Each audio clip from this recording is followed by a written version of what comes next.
ये कब्र सिर्फ मिट्टी का एक ढेर नहीं है। ये कब्र है उस इंसान की जिसने पूरी दुनिया को हंसाया, लेकिन अपनी ज़िंदगी के कई पल खामोशी में गुजार दिए। आज हम खड़े हैं उस शख्स की कब्र के सामने जिसे पूरी फिल्म इंडस्ट्री जॉनी वॉकर के नाम से जानती थी, लेकिन जिनका असल नाम था, आप कब्र की नेम प्लेट पर भी देख पा रहे होंगे, बदरुद्दीन जमालुद्दीन काजी। एक ऐसे फनकार जिसका चेहरा देखते ही लोग मुस्कुरा उठते थे, जिनकी आवाज़ सुनते ही माहौल हल्का हो जाता था और जिसका अंदाज सिर्फ जॉनी वॉकर का ही हो सकता था। जॉनी वॉकर के नाम आते ही सबसे पहले जो चीज़ जहन में आती है वो है उनका सुपरहिट गाना ए दिल है मुश्किल जीना यहाँ, ज़रा हट के ज़रा बच के। ये गाना सिर्फ एक सॉन्ग नहीं था, ये बॉम्बे शहर की रूह थी और जॉनी वॉकर उस रूह की आवाज़। लोग कहते हैं कॉमेडी आसान होती है, लेकिन सच ये है लोगों को हंसाना सबसे मुश्किल काम होता है और जॉनी वॉकर ने ये मुश्किल काम अपनी पूरी ज़िंदगी किया। जॉनी वॉकर जी का सफ़र शुरू हुआ फिल्मों से नहीं, बल्कि मुंबई की बेस्ट बस के कंडक्टर के तौर पर। हाँ, वो टिकट काटते थे और साथ ही पैसेंजर को हंसा देते थे। उनकी बात करने का अंदाज, उनकी टाइमिंग और उनका नेचुरल कॉमेडी, एक दिन ये सब देख लिया हिंदी सिनेमा के महान फिल्म मेकर गुरुदत्त ने, और बस यहाँ से जॉनी वॉकर की ज़िंदगी ने नया मोड़ लिया।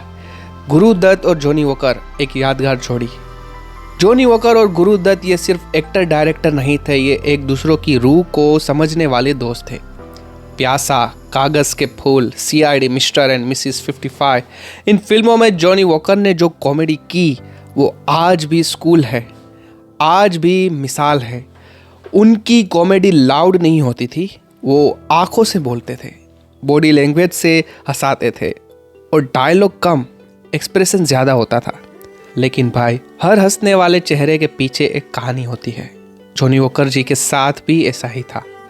वो खुद कहते थे, मैं लोगों को हंसाता हूँ, लेकिन जब घर जाता हूँ तो खामोशी होती है। वक्त बदला, सिनेमा बदला, कॉमेडी का अंदाज बदला और धीरे धीरे जॉनी वॉकर जी स्क्रीन से गायब होने लगे। गुमनामी और सब्र। एक वक्त था जब उनके बिना फिल्म कंप्लीट नहीं होती थी और एक वक्त आया जब फ़ोन बजना बंद हो गया। लेकिन जॉनी वॉकर ने कभी शिकायत नहीं की, न किसी को दोष दिया, न अपने फ़न को बेचा। वो कहते थे, जो मिला शुक्र है, जो गया सब्र है। 29 जुलाई 2003 ये वो दिन था जब सिनेमा का एक चमकता सितारा खामोशी से बुझ गया। न कोई शोर, न कोई ड्रामा, बस रह गई यादें, गाने और वो मुस्कुराहट जो आज भी पर्दे पर जिंदा है। आज जब हम इनकी कब्र के सामने खड़े हैं तो एक बात दिल से निकलती है, जॉनी वॉकर सिर्फ एक कॉमेडियन नहीं थे, वो एक दौर थे, वो एक फीलिंग थे, वो एक मुस्कुराहट थे जो कभी पुरानी नहीं होती।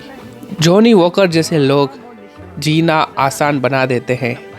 आप चले गए, लेकिन आपकी हंसी आज भी जिंदा है। जॉनी वॉकर जी, आपको हमेशा सलाम और दिल से श्रद्धांजलि।